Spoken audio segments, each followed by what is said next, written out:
Hello everyone, this is Royale Miniatures here with another paint tutorial. In this video we're going to be going over how I did the custom calligraphy on this model's armor. So I was requested to do a calligraphy tee onto the shoulder plate of this model, and what I'm going to do is lay down a first coat of white paint, not only for me to do the initial outline of the tee, but it will also be a border color for the main color of the letter. So I'm going to start off with a size 00 brush, and I'm going to introduce just a little bit of paint. I'll dilute it by putting the bulk of the paint on my finger, and then every time I will then apply the brush onto the shoulder pad armor, I will be sure to just be very gentle and make sure that I'm not letting too much paint go onto this area, because after all that work from making the camo pattern, I want to be very delicate with how much paint I apply, and that will allow me to have the freedom of moving very slowly, and I can kind of map out in my head as I'm progressing. And you can see here that this particular calligraphy tee is very stylized, so I'm going to be really dragging the points over here at the top of the tee, and I'll kind of drag that down. And what I really would want to do is ensure that the bulk of the paint is entering where there is already paint, and then I'm pulling it away into those points. Now you can see here that I did apply, unfortunately, a little bit too much paint, but it's no big deal. All I'm going to do is use a needle to kind of scrape away that excess and make sure that it forms a nice point. And when it comes to doing this kind of cleanup, when you're working with paint, depending on the situation, if the paint is already dry, you can go ahead and use a needle or a toothpick, and you can kind of gently scrape away the paint, and then you'll get the point and the finish that you want.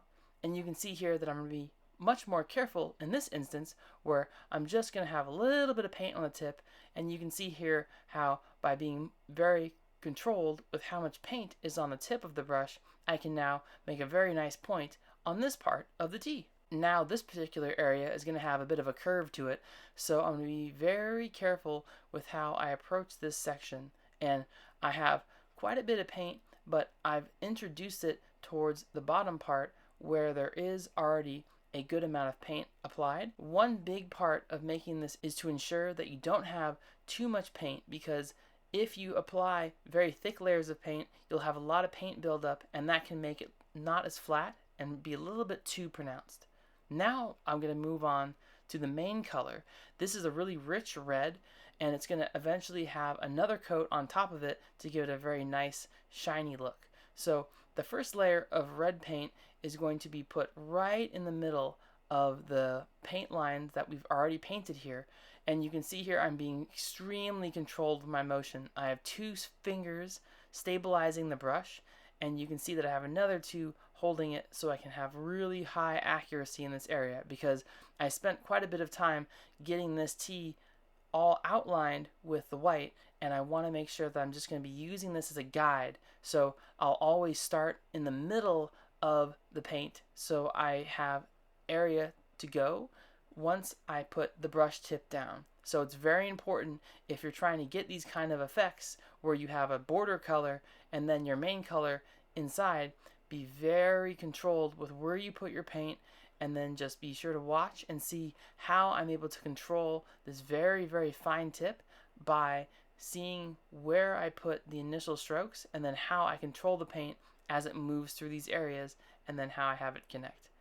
And with that, I'll be able to kind of repeat this process, and then I will be using now the ink, which will be giving it a really nice shine to the final finish. And I'm going to be extremely careful in this instance because, as you may know, ink paints are extremely watered down, so they have a better tendency to flow. So if I apply too much paint, it will very easily overflow. So what I'm doing here is I'm just barely using the tip of the brush and making sure that I have very good control where the paint is applied and how it flows on this particular area of the model.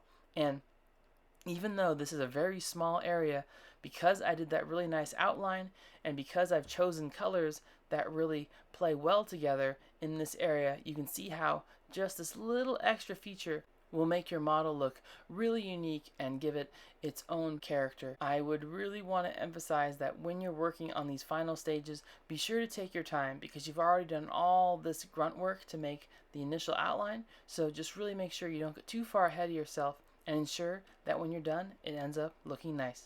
Thanks so much for watching. I hope that you enjoyed this video. I've been saving up for a mic, and I really hope that this improves the audio quality.